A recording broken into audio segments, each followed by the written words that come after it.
The Sabres lay a beating on the Rangers. Connor Hellebuck remains unbeatable, and plenty of drama in the Flyers who managed to pull out a win. All this and more on Hockey Night Recap.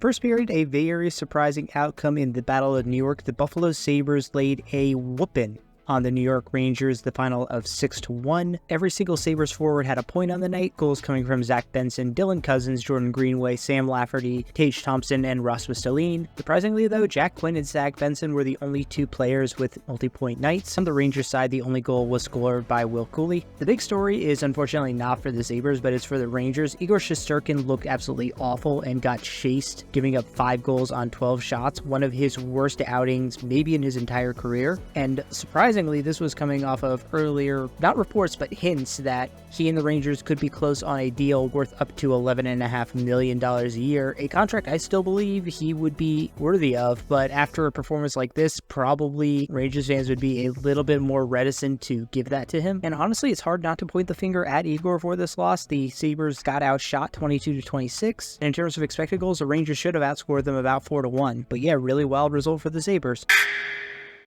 Second period, we have the Philadelphia Flyers, who took down the Tampa Bay Lightning in a 2-1 shootout victory. Big shout out in this game to Flyers goalie Ivan Fedotov. Stopped 22 of 23 shots for his first NHL win. Goals on the night, and I mean real goals, not shootout goals, came from Owen Tippett on the Flyers side, and Nikita Kucherov on the Tampa Bay Lightning side in an absolutely breathtaking display of skill. But the big story surrounding this game actually came before the puck even dropped, when John Tortorella announced he was scratching Matvei Michkov for tonight's game. The rookie, who is second on the team in scoring with 10 points on the year, did not play, and Tortorella justified the decision by saying that it was part of the process, and he was giving Michkov the opportunity to watch a game to help with his development and help him out. To me, though, this explanation does not pass the smell test. Who in their right mind is scratching their team's second leading point scorer and goal scorer, especially this early in the season? And the idea that he's going to learn more from watching games as opposed to just playing and working his way through this mini slump he's currently enduring, 1 point in those last 5 games, to me is ridiculous. The Flyers are not a team that is expected to be competitive this year, and that's perfectly fine. So from that angle, it might make sense to give a kid a chance to reset. We're not even 20 games into his first season, and he's had one not great 5-game stretch. You're already healthy scratching him? Is that really the message that you want to be sending to this kid? Somebody whose history is already a little bit checkered when it comes to attitude issues? I'm just saying, I called that Tortorella and Michkov would not be a great mixture. Torts is a guy who is much better suited for a veteran team that needs a bit of a hardliner to get them over the hump or shake up the culture, and that's not necessarily what the Flyers should be looking for right now. They're a young team. They need somebody who's going to help grow and develop these young players, and if I was a Flyers fan, I'd be worried this is going to do more harm to Michkov than good.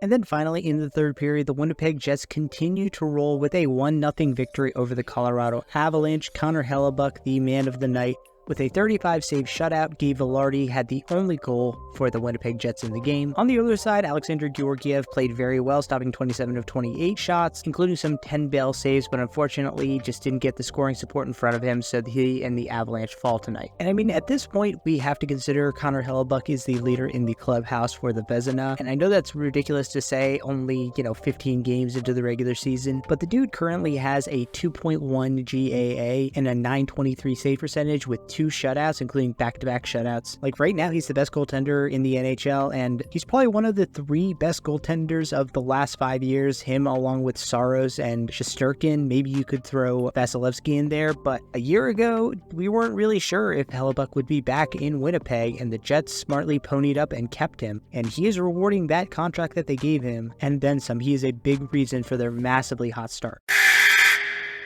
Some spectacular overtime. First of all, Sidney Crosby became the all-time leader in faceoffs won, which is a nice little feather in his cap, but it's also one of those stats that I can't believe they're actually tracking. Like, who honestly gives a shit who won the most faceoffs? It's like, who's made the most PATs in NFL history? It's an interesting, fun little bit of trivia, but ultimately, how much does it matter? And tonight, for him and the Penguins, it didn't, because they lost 5-1 and got waxed by the Carolina Hurricanes. Meme of the night goes to Paul Maurice, who, when talking about coaches finally being added to NHL 25, had this to say about the moment that made him retire from gaming.